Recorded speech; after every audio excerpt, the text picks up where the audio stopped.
Let's talk about KARTAVYA, directed by Pulkit. The film kicks off with our hero, played by Saif Ali Khan, an inspector celebrating his 40th birthday. On that very day, he is assigned a protection duty to a senior journalist. However, things go south quickly when two unidentified individuals gun down the journalist right under his watch. KARTAVYA's strongest takeaway is its portrayal of godmen, the Samyars, and the Babas.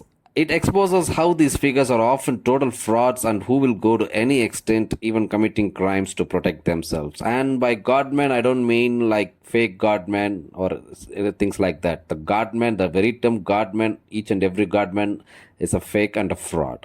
It highlights the absolute foolishness of people risking their lives or worse, sacrificing the children and families at the altar of these cult leaders. KARTAVYA provides a stark look at the social landscape of Himachal Pradesh, which feels significantly backward in certain depictions. A key scene involves a Gram Sabha meeting where a collective decision is made to commit a murder just to protect the honor of a caste. This kind of honor killing being justified by an entire village is shocking. In southern Indian movies, usually we rarely see such a public council openly endorsing such violence. Though it's not completely obsolete here, it still happens, but openly endorsing such violence is a very rare phenomena. The film highlights how much progress is still needed to move away from the Stone Age mindsets of Himachal Pradesh and mainly in North India. Now, as a thriller, KARTAVYA offers nothing fundamentally new, which is a huge downside. If you're a hardcore fan of investigation dramas and thrillers, you'll find that every scene feels like something you've seen before, like a deja vu. There isn't a single fresh moment in the script. However, on the flip side, the pacing is pretty decent. It doesn't bore you. No distractions as well. There are no annoying subplots involving a heroine or unnecessary songs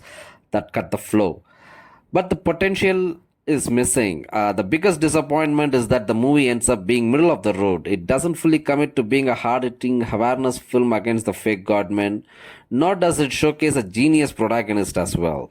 A good thriller usually builds up to a seat of the edge climax or at least massive interval block.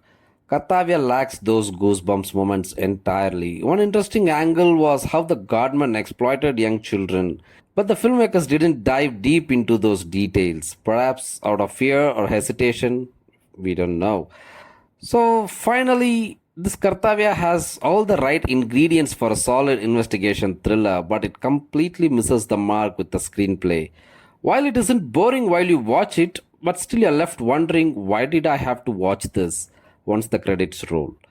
The suspense doesn't land because most of it is predictable and open to audiences guess way too early. Despite having a story that could have been powerful, the execution is very, very average. By the execution, I mean the screenplay. If you've seen few good thrillers in your life, this will feel like a recycled experience, a very mediocre attempt that failed to utilize its potential. That's all about KARTAVYA. I'll see you soon in another review video like this. Bye bye.